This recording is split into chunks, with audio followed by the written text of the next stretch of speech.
Калядныя адукацыйныя чытанні – гэта адно з найбольш значных навукова-практычных мерапрыемстваў, якое праводзіцца Беларускай праваслаўнай царквой у рамках супрацоўніцтва з дзяржавай і на якім абмяркоўваецца шырокі спектр пытанняў з самых розных сфер. На гэты раз выступаючыя выказвалі свае думкі на тэму надзвычай актуальную – як сфарміраваць асобу чалавека ў век электронных тэхналогій у сучасным свеце. Мы прекрасно помним, что в церковных богослужениях есть такая фраза: «Свет Христов просвещает всех».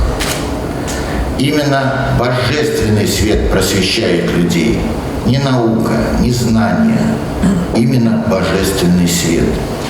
Потому что получение знаний – это не значит еще образование.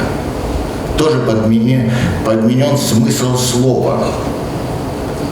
Образование – это когда человек образовывается по образу и подобию Христа.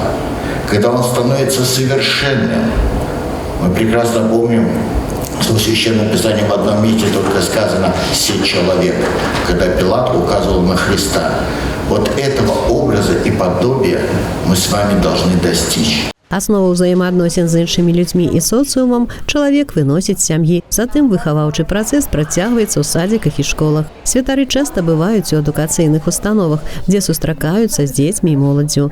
А на базе Красненскай сярэдняй школы паспяхова працуе абласны рэсурсны цэнтр па духоўна-маральнаму навучанню на праваслаўных традыцыях беларускага народа. Наш Молодеченский район активно стремится к тому, чтобы образование было не только современным и качественным, но и воспитывающим.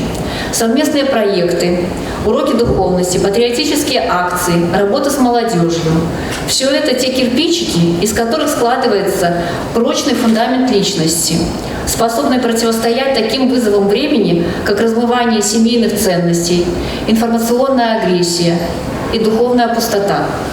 Убеждена, что настоящие чтения станут плодотворной площадкой для обмена опытом, а диалог между школой и церковью – это не дань традиции, а жизненная необходимость для будущего наших детей и нашего общего будущего.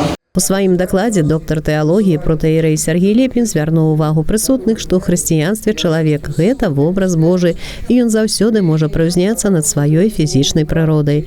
На жаль, сёння людзі губляюць тыя якасці, якія ўласцівы сапраўдным веруючым – узаемадапамогу, дабрыню, цярпенне, і таму духоўнае выхаванне не менш значыць для чалавека, чым светскае. Канкрэтнымі парадамі на тэму пераадолення крызісу сям'і падзялілася юрыст і крызісны псіхолог Кацярына Бутрым.